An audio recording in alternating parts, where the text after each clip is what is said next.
की सजा पर सवाल है। हमको मालूम था पहले से ये लोग जज को बदलते गए। सियासत में नया भूचाल है। कांग्रेस पार्टी न्यायपालिका को भी अपने जेब में रखना चाहती है। सियासी टक्कर की बिसात है।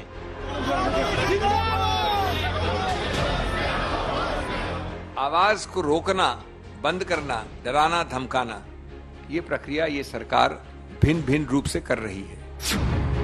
जुबानी तीरों की बरसात है कि शब्दों की चोट शस्त्रों की चोट से ज्यादा गहरी और पीड़ादायी होती है, और शब्द जब अनर्गल और झूठे हों तब तो चोट और गहरी और कष्टदायी हो जाती है।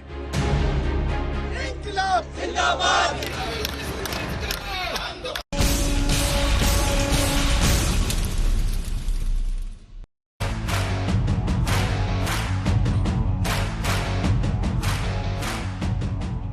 नमस्कार, आप देख रहे हैं आज तक। आपके साथ मैं हूं अंजना ओम कश्यप। मान न मान, मानहानि का नुकसान वक्त हल्ला बोल का है। आज हम चर्चा करेंगे राहुल की सजा और सजा के बाद शुरू हुई सियासत पर। दोनों खास मेहमान हमारे साथ जुड़ गए हैं। सबसे पहले आपका परिचय करा देते हैं। गौरव भाटिया जी, राष्ट्रीय प्रवक्ता भारतीय जनता पार्टी के, बहस के लिए तैयार हैं, और सुप्रिया श्रीनेत कांग्रेस पार्टी का पक्ष रखने के लिए हमारे साथ जुड़ गई हैं। लेकिन सबसे पहले इस वक्त की खबर आ रही है जो आपको दिखा देते हैं। राहुल गांधी सूरत से दिल्ली लौट आए हैं। कांग्रेस के दिग्गज नेता पी चिदम्बरम उनके घर पहुंचे। शाम 7 बजे कांग्रेस अध्यक्ष मल्लिकार्जुन खड़गे के घर पर पार्टी नेताओं की बैठक भी है। अब से थोड़ी देर बाद राहुल संसद पहुंच सकते हैं और लोकसभा की कार्यवाही में हिस्सा भी ले सकते हैं। दोपहर के 2 बजे लोकसभा की कार्यवाही शाम के 6 बजे तक के लिए स्थगित की गई थी। इस बीच राहुल की सजा को लेकर कांग्रेस कार्यकर्ता सड़कों पर उतरे हैं। राहुल के घर के बाहर भारी तादाद में कांग्रेस के कार्यकर्ताओं का जमावड़ा मौजूद है। तो मानहानि केस में सूरत की कोर्ट ने राहुल गांधी को 2 साल की सजा सुनाई है। सजा के बाद राहुल ने कहा कि मेरा धर्म सत्य और अहिंसा पर आधारित है। वहीं कांग्रेस के अध्यक्ष ने कहा कि 2 जज बदले गए, लिहाजा उन्हें एहसास था कि यही फैसला आएगा। बीजेपी ने पलटवार किया, कहा कि न्यायपालिका पर सवाल उठाना कांग्रेस की पुरानी आदत है। आप मेरे एक तरफ देख रहे हैं राहुल गांधी को किस मामले में सजा मिली है। दरअसल 2019 में राहुल गांधी ने कर्नाटक चुनाव में मोदी सरनेम को लेकर टिप्पणी की थी, जिसके खिलाफ बीजेपी नेता ने केस दर्ज कराया था। साथ ही आप ये भी देख रहे हैं कि आज कोर्ट में राहुल ने क्या कहा। दूसरी तरफ अगर कोर्ट से किसी सांसद या विधायक को 2 साल की सजा मिलती है तो उसकी सदस्यता जा सकती है। तो सवाल ये कि क्या 2 साल की सजा के बाद राहुल गांधी की सदस्यता भी खतरे में है, इसी पर टक्कर करेंगे। हालांकि आपको बता दें कि अगर वो अपील के लिए ऊपर की अदालत में जाते हैं, हाईकोर्ट में जाते हैं, तो ऐसा नहीं होगा। लेकिन क्या परिस्थितियां बन रही हैं, इन सब पर चर्चा करेंगे गौरव भाटिया और सुप्रिया श्रीनेत से। लेकिन उससे पहले ये रिपोर्ट।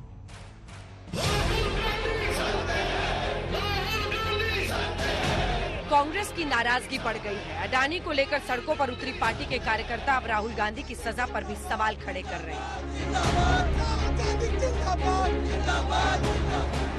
हम आपको राहुल की सजा और उस पर हो रही सियासत से जुड़ी पूरी जानकारी देंगे, लेकिन पहले पार्टी के अध्यक्ष मल्लिकार्जुन खड़गे का बयान और उस पर बीजेपी का जवाब सुनिए। मालूम था पहले से ये लोग जज को बदलते गए, ये सारी चीजें करते गए। हमको तो अंदाजा लग रहा था, लेकिन हम कानून में विश्वास रखने वाले हैं। क्या कह गए कि कोर्ट को बार बार बदला गया। You don't trust the court also. Congress party एक न्यायपालिका को भी अपने जेब में रखना चाहती है। अब राहुल की सजा की कहानी सुनिए। सुबह से सूरत कोर्ट में गहमा गहमी थी। सुबह के करीब 11 बज रहे होंगे जब राहुल गांधी पार्टी के दूसरे नेताओं के साथ अदालत में दाखिल हुए। राहुल के पहुंचने के 2 मिनट के भीतर अदालत ने उन्हें दोषी करार दिया। जैसे राहुल जी कोर्ट रूम में एंटर हुए, 2 मिनट में जज साहब ने डिक्लेयर कर दिया डायस पर से कि मैं आपको 499 और 500 में आपको गुनहगार दायर करता हूँ। जब कोर्ट ने यह तय कर दिया कि राहुल गुनहगार है, तब सजा को लेकर दोनों ओर से बहस शुरू हुई। राहुल गांधी को कटघरे में बुलाया गया। अदालत ने पूछा कि आपको क्या कहना है। तब राहुल ने कहा कि मैंने भ्रष्टाचार के खिलाफ बोला, मेरे बयान से किसी को नुकसान नहीं पहुंचा। जैसे राहुल गांधी जी कोर्ट में आए, तब उन्हें पूछा गया कि you are guilty, what you want to say. Regarding this guilty. उन्हें दोषी जाहिर किया तो कोर्ट ने उन्हें पूछा कि आप क्या कहना चाहते हैं, तो उन्होंने कहा कि मैं तो हमेशा करप्शन के खिलाफ आवाज उठाता हूं, ये है। तो मैंने ये बोला था, जो भी है वो इंटेंशनली कुछ नहीं किया था। जो भी इन्होंने किया है उससे किसी को हार्म नहीं हुआ है, ना ही कंप्लेनेंट को, ना ही किसी को कुछ हार्म नहीं हुआ है। राहुल के बोलने के बाद कोर्ट की कार्रवाई आगे बढ़ी। कोर्ट में मौजूद राहुल गांधी के वकील ने कहा कि उन्हें दया नहीं चाहिए, वो माफी नहीं मांगेंगे। वकील साहब की ओर से दलील हुई, उसमें ये बताया गया कि भाई हम कोर्ट से कोई माफी नहीं मांगते, हमें कोई दया नहीं चाहिए, लेकिन जो राहुल गांधी की ओर से कहा गया कि हमें दया नहीं चाहिए। जी, स्पष्ट शब्द में कहा गया कि हमें दया नहीं चाहिए। अच्छा, उन्होंने माफी मांगने से बिल्कुल भी इनकार कर दिया। माफी मांगने का सवाल इनका कन्विक्शन हो ही गया है, तो माफी मांगने का कोई गुंजाइश ही नहीं है। माफी मांगने से सजा कम नहीं हो सकती। सजा को लेकर बहस आगे बढ़ी तो राहुल गांधी के वकील ने कहा कि राहुल ने सियासी नेता की हैसियत से भ्रष्टाचार के खिलाफ बोला। इस पर याचिकाकर्ता के वकील ने कहा कि सांसद कानून तोड़ेंगे तो कैसे चलेगा, ये उनकी पहली गलती नहीं है। इस पर याचिकाकर्ता के वकील ने कहा कि राहुल को 2018 में सुप्रीम कोर्ट ने चेतावनी दी। फिर राहुल के वकील ने कहा कि उनके बयान से किसी को हानि नहीं पहुंची है। तब याचिकाकर्ता के वकील ने कहा कि राहुल गांधी को सख्त सजा मिले। अदालत ने याचिकाकर्ता के वकील की दलील मान ली और राहुल को 2 साल की सजा सुना दी। फरियादी के वकील ने बोला कि राहुल जी को 2018 में सुप्रीम कोर्ट ने वार्निंग दिया था कि माफी मांगी थी कि आपका कंडक्ट भविष्य में ठीक रहे। वो बात बताते हुए उसने मैक्सिमम सेंटेंस के लिए फरियादी के वकील ने दलील की। सजा सुनाने के बाद कोर्ट ने फैसले के खिलाफ अपील के लिए राहुल को 30 दिनों की जमानत दे दी। कार्रवाई पूरी होने के बाद राहुल गांधी कोर्ट से बाहर आए। फिर आज तक ने उनसे सजा को लेकर सवाल पूछे, लेकिन उन्होंने कुछ जवाब नहीं दिया।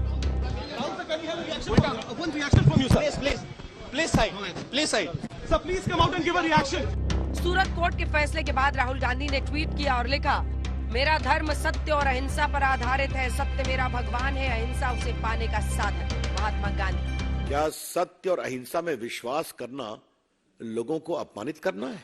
देश को जाति सूचक गाली देना है? राहुल गांधी जी के ऊपर ये एक घिनौनी साजिश है। ये बोलने का अपराध नहीं, ये कोई जुलूम नहीं। उनको लगा, उनको महसूस हुई किसी के अपमान करने के लिए और किसी की छवि खराब करने के लिए नहीं कहा। कोर्ट ने राहुल को 2 साल की सजा सुनाई है, तो क्या अब उनकी सांसद सदस्यता भी खतरे में है? जब तक स्टे मिलता है तब तक वो डिस्क्वालिफाइड, कानून के नजर में वो डिस्क्वालिफाइड है। तो स्टे ऑफ कन्विक्शन काफी मुश्किल है, यानी कोर्ट को इस सोच पे आना चाहिए कि केस बहुत कमजोर है। इससे कहीं ज्यादा आपत्तिजनक वक्तव्य दिन प्रतिदिन इनके द्वारा, इनके मंत्रियों द्वारा, इनके वरिष्ठ नेताओं द्वारा, इनके कार्यकर्ताओं द्वारा को अनदेखी, अनसुनी कर दिया जाता है। सूरत कोर्ट के फैसले के बाद ये तय है कि सियासत तेज होगी, लेकिन इसमें कोई शक नहीं कि राहुल गांधी की मुश्किलें बढ़ेंगी। सूरत से गोपी गांगर और पंकज उपाध्याय के साथ आज तक ब्यूरो। गौरव भाटिया जी और सुप्रिया शिनेत हमारे साथ जुड़े हुए हैं। गौरव जी, पहला सवाल आपसे यही, क्योंकि मल्लिकार्जुन खड़गे ने सीधे सीधे संकेत दिए हैं। उन्होंने कहा ये साजिश रची गई है, इसीलिए बार बार जज बदले जा रहे थे। जजमेंट फिक्स किया गया है, ये आरोप है उनका। अंजना जी नमस्कार। मैं आपके प्रश्न का उत्तर जरूर दूंगा, क्योंकि ओपनिंग रिमार्क है तो मैं 1-2 बातें जरूर कहूंगा। आज कानून, न्यायपालिका की ताकत पूरे देश ने देखी है, और जो गांधी परिवार और राहुल गांधी अपने आप को कानून से ऊपर समझता है ना, उसको भी पता चला है कि एक मजिस्ट्रेट की कलम में कितनी ताकत होती है। दूसरी बात, आज का जो फैसला आया है उसका एक और बड़ा संदेश है। एक सांसद वो होता है जो कि कानून बनाता है संसद में बैठकर, वो रक्षक होता है कानून का, और अगर रक्षक भक्षक बन जाएगा और कानून तोड़ेगा तो यहां भारत की न्यायालय कोई मूक दर्शक नहीं रहेंगी, वो अपना काम करेंगी। तीसरा बड़ा संदेश ये है कि राहुल गांधी, आप याद करिए, राफेल के मामले में भी कहते थे चौकीदार चोर है, बाद में सर्वोच्च न्यायालय ने फटकार लगाई और उनका झूठ पकड़ा गया, और उसके बाद उन्होंने कान पकड़कर माफी मांगी और कहा आई एम सॉरी। तो ये आदतन ऐसे गैर जिम्मेदार बयान, झूठ और जाति सूचक शब्दों का प्रयोग करते रहते हैं। दुख की बात क्या है, जो अब आपका सवाल है मैं उस पर आता हूं। मुझे इस बात की बहुत दिक्कत है, परेशानी है, और मैं कहता हूं कि जो आज खड़गे जी ने कहा है ये वही है जो राहुल गांधी कहते हैं। It is contempt of court, न्यायपालिका की अवमानना का मामला है। और राहुल गांधी भी कहते हैं कि नरेंद्र मोदी जी न्यायपालिका को चलाते हैं, ये उनका वक्तव्य है। और विदेशी धरती पर जाके वो कहते हैं न्यायपालिका भारत में खत्म हो गई है, लोकतंत्र खत्म हो गया। अंजना जी, खड़गे जी ने आज कहा we knew from the beginning because they kept changing जजेस। ये क्या है? ये आप आक्षेप लगा रहे हैं, आरोप लगा रहे हैं न्यायपालिका पर। आपका अधिकार अपील करने का तो है, आलोचना करने का भी है, लेकिन बिना तथ्य, बिना प्रमाण के इस तरह का वक्तव्य दे देना, मैं तो कहूंगा इसका संज्ञान लेके कोर्ट को और इनसे पूछना चाहिए कि हिम्मत कैसे हुई तुम्हारी कि तुमने न्यायालय के जज पे इस तरह का आरोप लगाया। और बड़ी बात नहीं है कि अगर खड़गे जी को भी इसी तरह से कंटेम्प्ट ऑफ कोर्ट में सजा हो तो भी मैं मानूंगा कि ये कोई बड़ी बात नहीं है। दूसरी चीज, मीठा मीठा गप गप, कड़वा कड़वा थू थू। अंजना जी, न्यायपालिका आज बुरी हो गई क्योंकि राहुल गांधी दोषी सिद्ध हो गए, लेकिन पवन खेड़ा को अभी जब जमानत दी थी उस वक्त तो जयराम रमेश कह रहे थे कि टाइगर जिंदा है। तो ये सवाल पूछा जाना चाहिए कि एक तो आप बेबुनियाद आरोप कैसे लगाते हैं, और दूसरा, फैसला अगर आपके हित में आए तो न्यायपालिका मजबूत है, अगर आपके खिलाफ आए तो न्यायपालिका बिकी हुई है। जो सारांश है खड़गे जी का वक्तव्य का, ये चिंताजनक है और इसकी निंदा करता हूं। ठीक है, सुप्रिया जी, अब आपका जवाब, क्योंकि एक तरफ टाइगर जिंदा है पवन खेड़ा जी के मुद्दे पर और दूसरी तरफ जज फिक्स कर दिया गया, 2 जज बदले जा रहे थे, साजिश रची जा रही थी। क्या ये सही है कि हम अदालत और अदालतों के फैसलों पर अब सवाल खड़े करें? न्यायिक प्रक्रिया है, उसका हिस्सा है।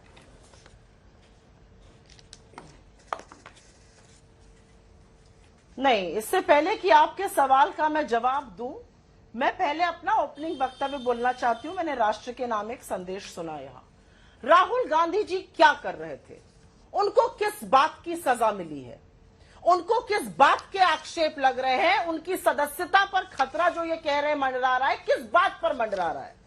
क्योंकि वो सरकार में व्याप्त भ्रष्टाचार, मोदी जी के संबंधों, चाहे वो मेहुल चोकसी से हो, चाहे वो नीरव भाई से हो, चाहे वो अडानी जी से हो, उसका पर्दाफाश करते हैं, उसको बेनकाब करते हैं। ये सच बोलने की सजा है।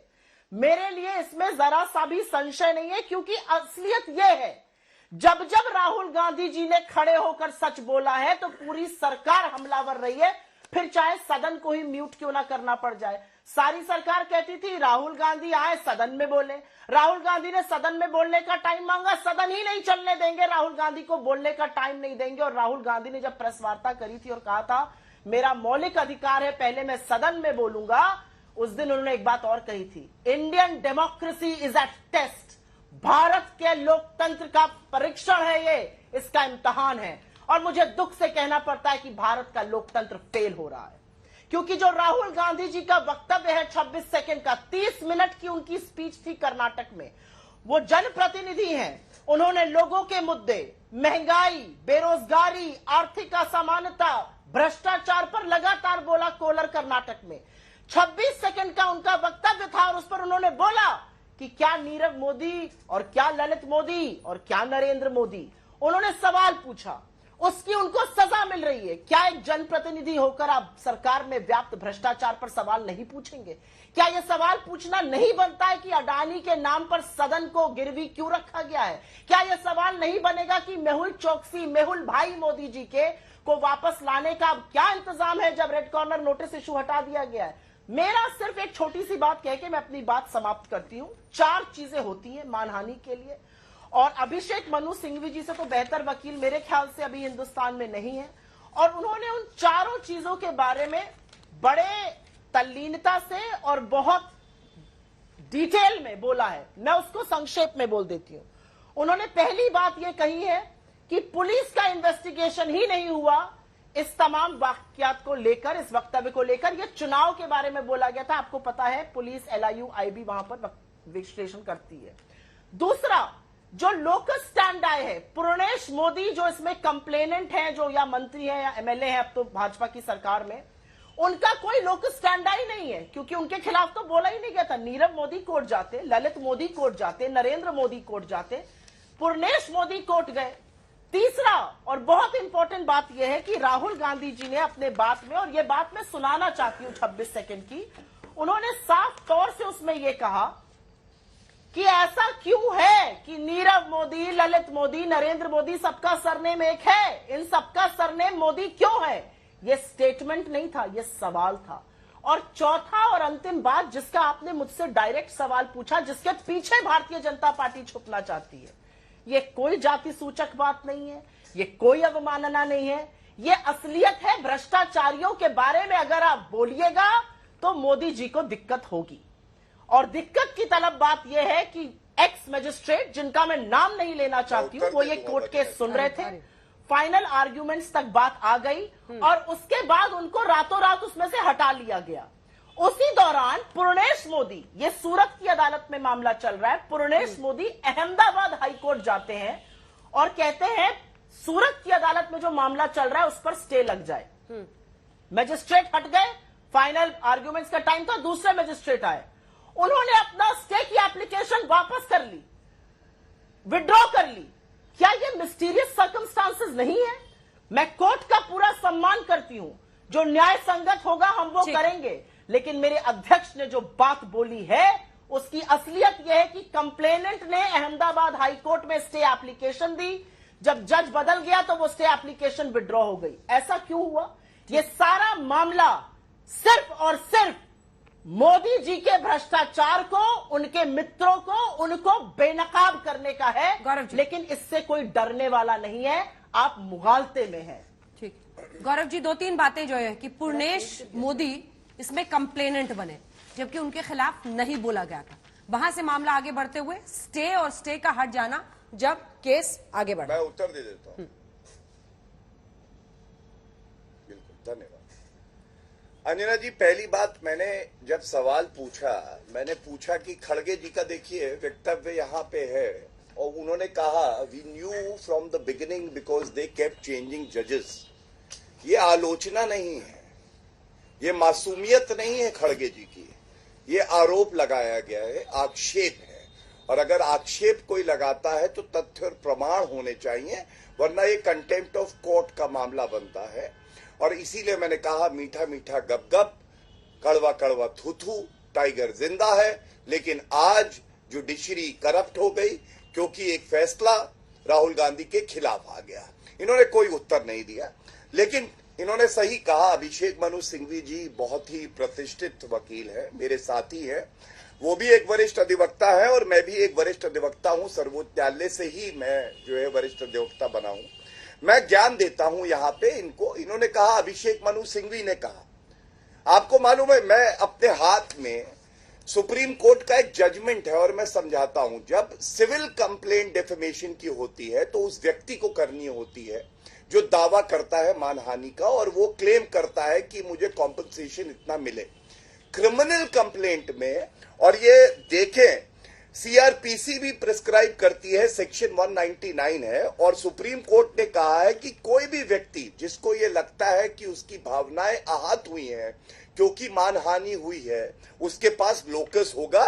और ये पढ़ाई सारी अभिषेक मनु सिंघवी करा सकते हैं। मैं समझता हूं आज सवाल ये नहीं है कि हम यहां तथ्य पे बहस करें, आज तक को न्यायालय बना दे। आज बात यह है कि खड़गे जी की इतनी हिम्मत हुई कैसे कि राहुल गांधी के पचिनों पे चलते हुए न्यायपालिका पे सवाल उठाए।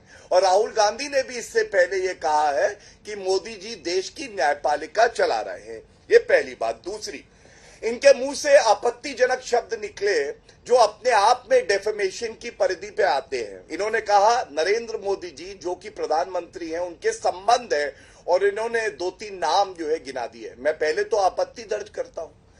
मैं भी कह सकता हूं कि वो आतंकवादी जो राहुल गांधी की आंखों में कश्मीर में देख रहा था और राहुल गांधी उसकी आंखों में देख रहे थे और एक रिश्ता जुड़ गया था, उसके संबंध राहुल गांधी से थे और राहुल गांधी आतंक फैलाते हैं। मैं ये भी कह सकता हूं हफीज सईद से राहुल गांधी के संबंध है, और मैं ये भी कह सकता हूं कि चीन से जब रिश्वत ली है तो यहां दीमक बनकर आप जो है खोखला करते हैं, हमारे देश को जासूसी करते हैं। लेकिन हमारे दोनों में फर्क है, इसलिए मैं आज इस बात पे नहीं जाऊंगा। मेरा सवाल केवल इतना है, राहुल गांधी क्या इस देश के जो न्याय प्रणाली है उससे ऊपर है? क्या कानून से ऊपर है? आप अपील फाइल करते ना, आपने जज पे आरोप कैसे लगाया, न्यायपालिका पे आरोप कैसे लगाया? ये सवाल बनता है। और एक बात मैं और कह लूं, फिर आप उनके पास जाइएगा। देखिए, आज कांग्रेस पार्टी और राहुल गांधी का विश्वास ना न्यायपालिका पे है, ना प्रधानमंत्री पे है, ना इलेक्शन कमीशन ऑफ इंडिया पे है, ना आर्मी पे है, ना जनता पे है क्योंकि ईवीएम नहीं ठीक से काम कर रही, और ना मीडिया पे है, और लोकतंत्र मर चुका है, ये राहुल गांधी कहते हैं। आखिर विश्वास है किस पे? ये तो जनता पूछेगी कि नहीं पूछेगी? सुप्रिया जी, न्यायिक प्रक्रिया है, इस फैसले के खिलाफ ऊपरी अदालत में आप जा सकते हैं। ऐसे में जज पर प्रश्न खड़े करके कोई फायदा कुछ हासिल तो होना नहीं है, लेकिन आप हाँ पूरे प्रश्न चिन्ह जरूर लगा देते हैं। जिस टाइगर को आप कभी जिंदा बताते हैं, कभी मृत घोषित कर देते हैं।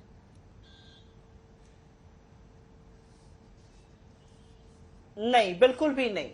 आपने मुझसे डायरेक्ट सवाल पूछा था, उसका मैंने स्पष्टीकरण दिया था। मेरा अपना मानना है, चाहे राहुल गांधी जी की सदस्यता रहे और चाहे ना रहे, और बिल्कुल अधिकांश कोशिश इनकी है कि वो ना रहे, उससे कोई फर्क नहीं पड़ता है। इनको लगता है राहुल गांधी जी के खिलाफ अपने तमामों ट्रोल को छोड़कर, इनको लगता है राहुल गांधी जी का माइक ऑफ कर कर, इनको लगता है सदन में म्यूट कर कर, 75 साल में पहली बार सत्ता पक्ष सदन को बिल्कुल चलने नहीं दे रहा है, ये कर कर ये अडानी को बचा लेंगे। ये अडानी को नहीं बचा पाएंगे, ये नहीं बचा सकते अडानी को, और इसलिए नहीं बचा सकते क्योंकि अडानी पर आक्षेप बड़े गहरे हैं। और मोदी जी कुछ भी कह ले, राहुल गांधी जी को किस चीज की सजा मिल रही है आपको पता है?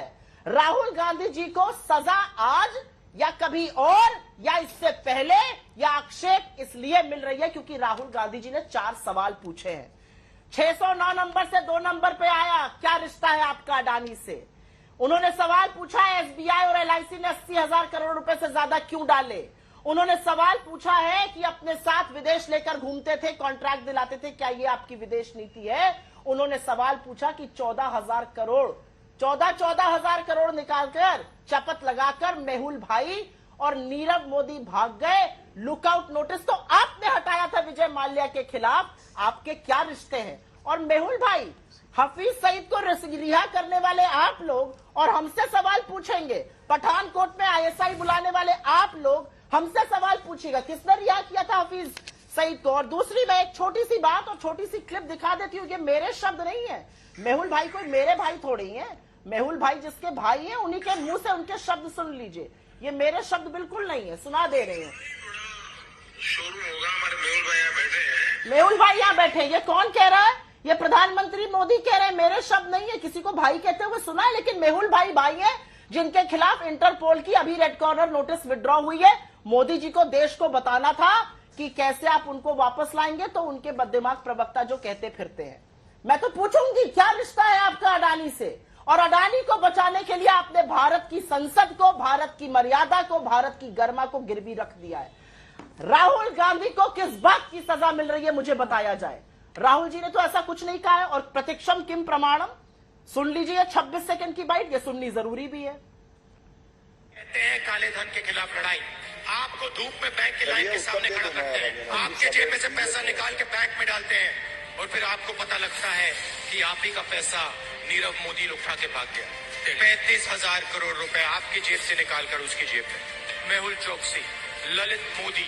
अच्छा, एक छोटा सा सवाल, इन सब के नाम, इन सब चोरों के नाम मोदी मोदी मोदी कैसे हैं?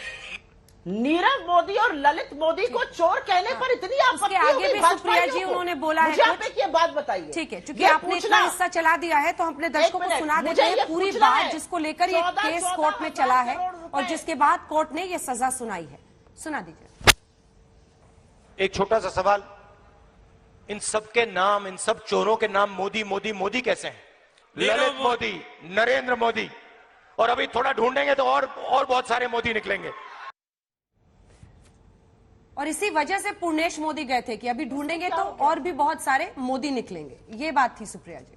पूर्णेश मोदी, देखिए Purnesh Modi has no locus standard according to the law of this land, he has no locus standard. ये प्राइवेट क्रिमिनल कंप्लेंट है, उनके खिलाफ कुछ नहीं बोला गया था, ये हायर अदालत में मामला खारिज होगा। लेकिन मैं तो ये चाहती हूं अंजना जी, ये बीच में अगर बोलेंगे अंजना जी तो ऐसे तो शो नहीं हो सकता। आप इन्हीं से बुलवा लीजिए, मुझसे बुलवा लीजिए, इस तरह से तो शो नहीं होना चाहिए। दो ही लोग हैं, काय बौखला रहे। बौखलाई घबराई आपकी सरकार है, बौखलाया घबराया तानाशाह ये सारा देश देख रहा है। मैं तो चाहती हूं ये राहुल गांधी के खिलाफ और हमलावर हो, राहुल गांधी के खिलाफ और हमलावर हो और केसेस में फंसाए और ईडी भेजे और पुलिस भेजे और सदन में ना बोलने दे, क्योंकि ये देश भी तो देखे कि एक अकेले आदमी को चुप करने के लिए आपका पूरा। गौरव जी, अब सभी बातों का जवाब दीजिए। और ये भी अब बहुत सारे लोग अभी से कहने लगे हैं कि अब आप लोग राहुल गांधी की सदस्यता खारिज हो लोकसभा से, वहां तक का कदम आगे उठाने वाले हैं।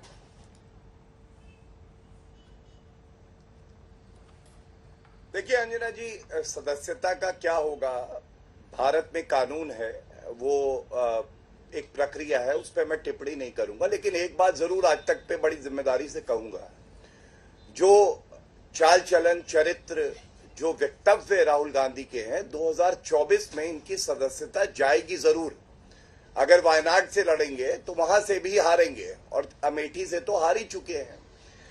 मैं केवल ये कहना चाहता हूं, जो सवाल आज है, आज इधर उधर की बात नहीं होनी चाहिए। आज बात ये होनी चाहिए कि न्यायपालिका पे आपने सवाल उठाया कैसे, आपके पास कौन से तथ्य हैं, कौन से आपके पास ऐसा प्रमाण है जिसकी वजह से आपने जज पे उंगली उठाई। और राहुल गांधी का रिपोर्ट कार्ड देखिए, राहुल गांधी दोषी है, आज दोषी हो गए, 2 साल की उनको सजा हुई, अभियुक्त है, नेशनल हेराल्ड में अभियुक्त है, भ्रष्टाचार के आरोप पे बेल पे बाहर है, माफी वीर है, सुप्रीम कोर्ट में राफेल मामले में झूठ बोला और माफी मांगी।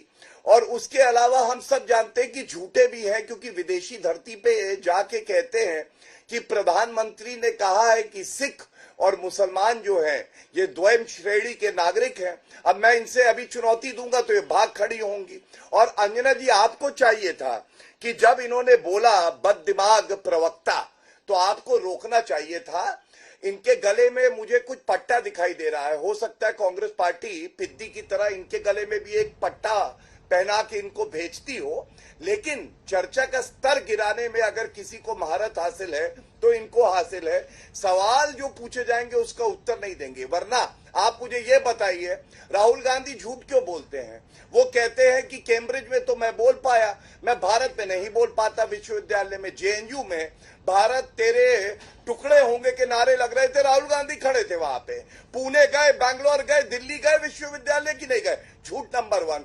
दूसरा झूठ मैंने बता ही दिया, नरेंद्र मोदी जी का कोई वक्तव्य नहीं है जहां वो भेदभाव करें कोई भी अल्पसंख्यक के साथ, लेकिन झूठ बोला। तीसरा, मैं इनसे पूछना चाहता हूं, राहुल गांधी क्यों कहते हैं कि मैं संसद में बोल नहीं सकता, माइक बंद हो जाते हैं? अरे 7 फरवरी को तो आपने करीब 40 मिनट से ज्यादा वहां पे बोला था, तो झूठ क्यों बोलते हैं? आज देखिए, मैं एक सवाल और दाग देता हूं और ये बड़ी खबर है, दिखाइएगा। मेरे हाथ में सुप्रीम कोर्ट का एक जजमेंट है और राहुल गांधी पे बलात्कार का आरोप लगा था। अंजना जी, वो थे रिस्पोंडेंट नंबर 6 इसमें। राहुल गांधी पे बलात्कार का आरोप लगा। सुप्रीम कोर्ट और हाई कोर्ट ने ये केस को निरस्त किया, रद्द किया। हमने इस फैसले को मान लिया। सरकार थी कांग्रेस की 18 अक्टूबर 2012। अब मैं कहूं, ये वाला जो जजमेंट है, टाइगर जिंदा था या टाइगर सो रहा था, या जुडिशरी बिकाऊ थी या जुडिशरी ईमानदार थी? क्योंकि राहुल गांधी पे बलात्कार का आरोप था, लेकिन पूरे देश ने फैसला मान लिया। अब आप इनसे सवाल पूछ लीजिए कि इनके पक्ष में फैसला है तो अच्छा है, अगर नहीं आए तो जुडिशरी बुरी है। ये किस तरह के दोहरे मापदंड है? इन्हीं कोर्ट से तो जमानत से लेकर ऐसे मामलों को निरस्त करने की प्रक्रिया हुई है ना सुप्रिया जी। तो ऐसे में आपको नहीं लगता है कि कांग्रेस पार्टी जैसी पार्टी को कम से कम अदालत पर सवाल खड़े करने से पहले बहुत गंभीरता से सोचना पड़ेगा? वरना हम तो पूरे ढांचे को ही बर्बाद कर देंगे ना, अगर हर किसी पर प्रश्न खड़े करेंगे। ढांचे को बर्बाद करने का, ध्वस्त करने का, लोकतंत्र का चीर हरण करने का काम नरेंद्र मोदी और उनकी सरकार कर रही है। और अगर नहीं कर रही होती तो राहुल गांधी जी के 40 मिनट के वक्तव्य में जिसने उन्होंने अडानी की कलई खोल दी मोदी जी को लेकर, उसके 18 अंक एक्सपंज न करती। अगर उनकी कलई ना खुलती अडानी पर तो वो राहुल गांधी जी को संसद में दोबारा से बोलने का मौका देते। अगर उनकी कलई ना खुल रही होती तो वो 16 मिनट के लिए भारत के सदन को की कार्यवाही को म्यूट ना करते। अगर उनकी कलई ना खुल रही होती अडानी को लेकर मोदी जी की, तो वो भारत के सदन में बहस होने देते, सत्ता पक्ष से नारेबाजी कराकर भारत के सदन की कार्यवाही स्थगित ना करते। अब मैं आपसे एक बात बोलना चाहती हूं, आज जितना नीचे गिर सकती है भारतीय जनता पार्टी गिर चुकी है। एक बेकार के फिजूल के केस को उन्होंने यहां पर कोर्ट किया। अगर आप इस केस को कोर्ट करेंगे तो भी मैं भी बोलूंगी, औरतों की स्टॉकिंग का आरोप था इस देश के प्रधानमंत्री नरेंद्र मोदी पर।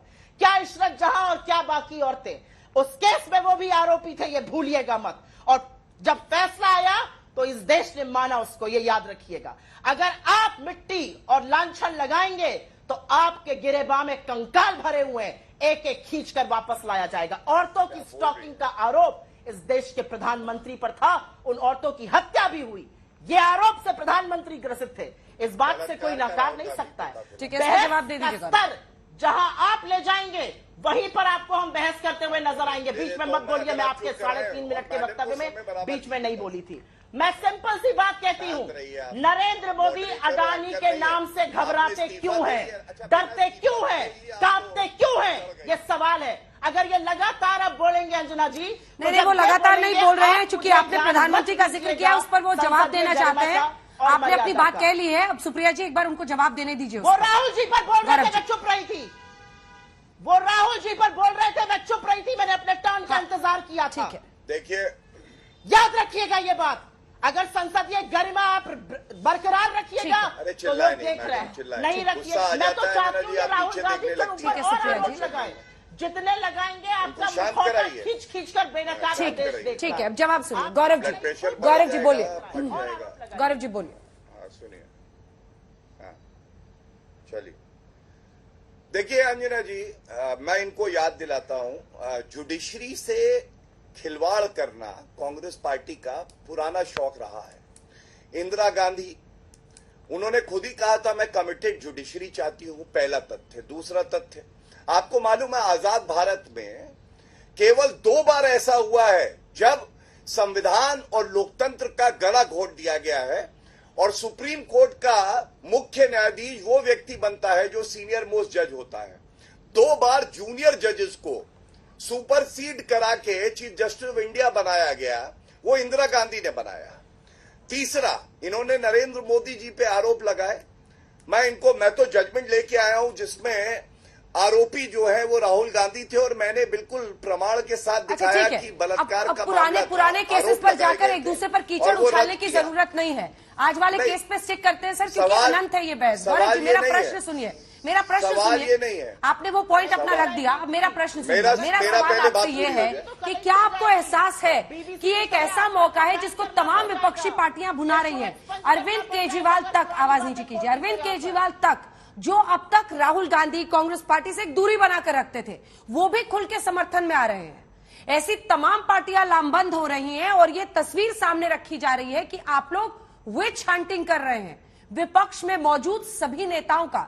इसकी गंभीरता को आप समझे, क्योंकि जिस तरह से एक नैरेटिव ये बिल्ड हो रहा है, कि आपको नहीं लगता है कि वो लॉन्ग टर्म में आपके लिए काउंटर करना मुश्किल हो जाएगा? गौरव जी। अंजना जी, आपका सवाल का उत्तर यह है कि भारतीय जनता पार्टी, आदरणीय प्रधानमंत्री श्री नरेंद्र मोदी जी राजनीति में इसलिए नहीं है क्योंकि हमें सुनिश्चित करना है कि अरविंद केजरीवाल खुश रहें, राहुल गांधी इलू इलू कहें, तेजस्वी यादव खुश रहें। हमें यह सुनिश्चित करना है कि कानून का पालन हो और राहुल गांधी हो या गांधी परिवार का कोई सदस्य हो या कांग्रेस पार्टी का कोई नेता हो, वो कानून से ऊपर नहीं है। अगर कानून तोड़ेगा तो न्यायपालिका अपना काम करेगी और इसीलिए लोकतंत्र नरेंद्र मोदी जी के नेतृत्व में और मजबूत हुआ है और देश आगे बढ़ा है। इन लोगों को अच्छा लगता है, नहीं लगता है, बुरा लगता है, ये कोई मापदंड और पैमाना नहीं हो सकता कि हम कार्रवाई कैसे करेंगे। और मैंने आपको ये भी बताया कि डेफेमेशन केस सीधा कोर्ट में जाता है, क्रिमिनल डेफेमेशन केस, और कोर्ट ये देखता है कि इस केस में दम है या नहीं है। इसमें कोई सरकार का रोल यहां पे नहीं था। तीसरी बात मैं एक जरूर कहना चाहूंगा, लोकतंत्र के चीरहरण की बात हुई तो मैं आपको बता दूं, आपातकाल, काला धब्बा, काला अध्याय आजादी के बाद अगर किसी ने लगाया तो वो इंदिरा गांधी ने लगाया। और 84 के दंगे जब हुए और उन लोगों को, जो लोग आरोपी थे, उनको मंत्री और सांसद बनाया गया, तो ये होता है चीरहरण, ये होता है लोकतंत्र का। इनको चुप करा लीजिए अंजना जी, थोड़ा सा दिक्कत होती है इन लोगों को, तो आदत है ऐसे चिल्ला चिल्ला के बात करने की पार्टी हेडक्वार्टर में। हम लोग को ऐसे आदत, जवाब लूंगी मैं। हाँ आनंद, क्या आप बताइए कितने सेकंड देंगे? उतनी सेकंड में ही मैं बात पूरी कर दूंगा। अरे सर, यहाँ सेकंड गिन तो हालत खराब है। आपको जितने सेकंड उतने ही सेकंड उधर देने हैं। तराजू लिए बस बैठे रहते हैं हम लोग। चलिए बात पूरी कीजिए। अरे आप राहुल गांधी थोड़ी ना है कि आप कह रही है सेकंड गिन गिन के हालत खराब है। समय उनका खत्म हुआ है, उनका नष्ट हुआ है, नेस्त नाबूद वो हो रहे हैं, आप थोड़ी ना हो रही हैं। लेकिन अंजना जी, आज मैं एक बात और बड़ी जिम्मेदारी से कह दूं, देखिए आज जब ये फैसला आया है तो जनता ने देखा है कि एक मजिस्ट्रेट की कलम में इतनी ताकत होती है कि जिसको ये लोग बताते थे राहुल गांधी, अरे राहुल गांधी ने कानून तोड़ा, उसको सजा हुई। और खड़गे जी को माफी मांगनी चाहिए पूरे देश से कि वो राहुल गांधी के पच्चिनों पे चल रहे हैं, जो पच्चिन केवल और केवल बदनामी के रास्ते पे उनको लेके जाएंगे और कांग्रेस पार्टी को खत्म कर देंगे। सुप्रिया शिने जी, क्या कांग्रेस पार्टी को यह तय करना पड़ेगा कि राहुल गांधी के खिलाफ कोई भी अगर लीगल मामला हो तो उसको आंदोलन में ना बदला जाए, उसको लीगली फाइट किया जाए? खड़गे जी के ऊपर भी एक केस कर दीजिए ना, कर दीजिए खड़गे जी के ऊपर भी एक केस। किसको छोड़ा है आपने? करिए केस। मैं तो चाहती हूं ये और केस करें। विनाश काले विपरीत बुद्धि हमारे शास्त्रों में कहा गया है। और क्यों कहा गया समझ रही हैं आप? क्या बोल गए ये? उनका तो वक्त खत्म हो गया। यही दम्भ और अहंकार ने तो रावण को जीने नहीं दिया था। आप क्या चीज है यहां पर बैठकर इतना दम्भ और अहंकार दिखा रहे हैं? हमारे शास्त्रों में कहा गया है विनाश काले विपरीत बुद्धि। आपको लगता है आप पाक साफ गंगा जल से धुले बैठे हैं, बाकी सारे चोर और डाकू हैं। अरे कर दीजिए अपनी पुलिस को और बेलगाम और निरंकुश कर दीजिए और एजेंसियों को छोड़ दीजिए। छोड़ा तो है ही आपने। कर दीजिए केस खड़गे जी के खिलाफ भी, हो जाने दीजिए दूध का दूध और पानी का पानी। क्योंकि ये देश भी तो देखे कि बौखला कर, घबरा कर, एक तानाशाह का जब बेनकाब होना होता है, जब कलई खुलती है अडानी को लेकर, तो उनका क्या हाल होता है ये देश देख रहा है। आप जितना राहुल गांधी जी के पीछे पड़िएगा, आप अपनी पुलिस भेजिए, आपने दिल्ली पुलिस नाम पूछने के लिए, आप राहुल जी को बोलने नहीं देंगे, आप उनका माइक खत्म करेंगे, आप संसद को म्यूट करेंगे, आपके मंत्री ट्रोल बनकर वहां पर करेंगे, आप यहां पर आप शब्दों का प्रयोग करेंगे। आप एक महिला के लिए कहेंगे मेरे गले में पट्टा है। अरे पट्टा होने से अच्छा है तुम्हारी तरह खाली का बैंगन नहीं हूं, एक विचारधारा को लेकर लड़ाई लड़ रही हूं, तुम्हारी तरह नहीं हूं, तो मेरे गले में पट्टा है, चलो अच्छी बात है।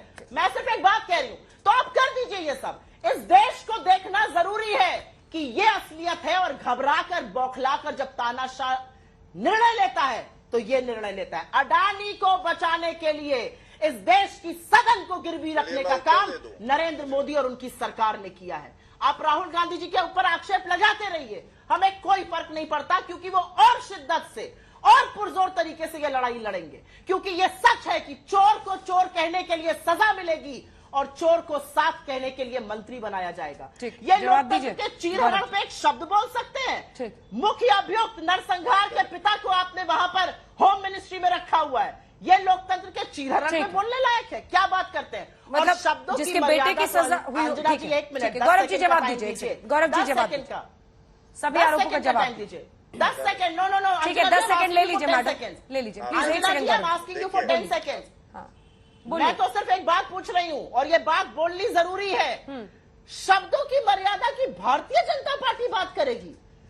वैधव्य झेलती हुई एक औरत को कांग्रेस की विधवा कहना, एक बेहता को 50 करोड़ की गर्लफ्रेंड कहना, एक संतान को हाइब्रिड बछड़ा कहना, खूनी पंजा कहना, औरतों की फोटो अचार के डब्बे पर लगा दो, अचार ज्यादा बिक जाएगा, ऐसे कहने वाले व्यक्ति को दीदी ओ दीदी कहकर एक वुमन चीफ मिनिस्टर के खिलाफ कहने वाले व्यक्ति को आप लोकतंत्र का चीरहरण करते हुए नहीं देखती हैं? एक चुना हुआ प्रधानमंत्री कहता है कपड़ों से पहचान लेता हूं मैं, ये लोकतंत्र का चीरहरण नहीं। चलिए गौरव जी जवाब दीजिए, गौरव जी जवाब दीजिए। दोनों अडानी इशू से डिफ्लेक्ट करने के लिए ये सब कुछ हो रहा है देश में, जवाब दीजिए। देखिए, भारत के प्रधानमंत्री पर बेबुनियाद आरोप यहां लगाए गए। हर भारतीय को तो गर्व इस बात का है अंजना जी कि 21 साल वो मुख्यमंत्री और प्रधानमंत्री रहे हैं और 21 साल में उन्होंने केवल जनता की सेवा करी है। और जब वो मुख्यमंत्री से प्रधानमंत्री बने, 21 लाख रुपए उनकी अपनी निजी सेविंग थी, उसको भी वहां के जो सरकारी कर्मचारी थे उनको दे के आए। और राहुल गांधी का तो मैं इतना ही कहूंगा, देखिए राहुल गांधी अगर आसमान को देखकर थूकेंगे तो मुंह कहां गिरेगी वो थूक उनके मुंह पर। और इसीलिए इस तरह की आपत्तिजनक बातें बिना तथ्यों के चैनल पर बैठकर नहीं करनी चाहिए। इन्होंने एक निजी बात और कही, थाली के बैंगन वैंगन कर रही थी कुछ, तो मैं दिखा दूं, ये वो व्यक्ति हैं जो मेरे पास इनका ट्वीट है। ये पत्रकार रहते हुए उसी दिन कांग्रेस पार्टी की टिकट ले लेती है और ये देखिए वो टिकट की घोषणा कांग्रेस पार्टी करती है। तो कम से कम आप बात ऐसी ना करिए कि अगर मैं आपको तथ्य दिखाऊंगा, और इसमें निजी कुछ नहीं है, ये सार्वजनिक जीवन में है, तभी इनकी जमानत जब्त हो गई थी। तीसरी बात जो आज पर्सनल अटैक करके क्या फायदा है गौरव जी, क्योंकि फिर वो आपकी पॉलिटिकल हिस्ट्री पे जाएंगी और फिर वहीं आप दोनों के ऊपर ये बहस अटक के रह जाएगी। थाली का बैंगन, आप चुप रही। अच्छा एक बात बताइए अंजना जी, जब उन्होंने कहा भाजपा के बददिमाग प्रवक्ता और थाली का बैंगन, ये निजी टिप्पणी नहीं थी। जब आपने मुझे कहा था आपसे एक पूछ सेकंड, रहा हूं, हो सकता है आप आपकी दोनों तय परिभाषा करते अलग हैं, हो। एक सेकंड आवाज नीचे कीजिएगा, ये आप दोनों तय करते हैं कि आप लोगों को कितनी स्तरहीन बहस करनी है। अगर कोई किसी को कहता है कि वो पट्टा लगा ले, कोई किसी को बैंगन कहता है, तो आपको लगता है कि आप दोनों के झगड़े सुलझाने के लिए मैं यहां पर बैठी हुई हूं? आप दोनों को यह समझना पड़ेगा कि अगर भाषा की मर्यादा रखनी है तो दोनों को रखनी पड़ेगी। स्तरहीन आप दोनों ही बनाते हैं और मुझे बड़ा अफसोस होता है जब ऐसा होता है, लेकिन मैं इससे ज्यादा कुछ नहीं कह सकती हूँ क्योंकि मैं यहाँ पे मॉनिटर बन के नहीं रहना चाहती हूँ। आप लोगों की यही भाषा है तो इसी का इस्तेमाल कीजिए एक दूसरे के लिए। बिल्कुल अंजना जी, मैं समझता हूं आप एक बेहतरीन एंकर हैं और मैं ये उम्मीद करता हूं कि पहले जब उन्होंने बददिमाग कहा, आप अपना प्रोग्राम देखिएगा तो आपको उसी वक्त टोक देना चाहिए था। मैं इंतजार करता रहा, जब नहीं टोका तो फिर मैंने उनको उनकी ही भाषा में समझाने का प्रयास किया। लेकिन आज चर्चा का जो विषय, मैं उस पर लौट के फिर से आता हूं। लोकतंत्र तब खत्म होता है जब यही राहुल गांधी जो ऑर्डिनेंस कैबिनेट पास करती है और मनमोहन सिंह जी प्रधानमंत्री हैं उसको फाड़ देता है। तब लोकतंत्र खत्म होता है जब आपातकाल लगाया जाता है और करीब 60 लाख ऐसे नागरिक हैं जिनकी जबरन नसबंदी करा दी जाती है। आप दोनों का बहुत धन्यवाद हमारे साथ जुड़ने के लिए। देखते रहिए आज तक।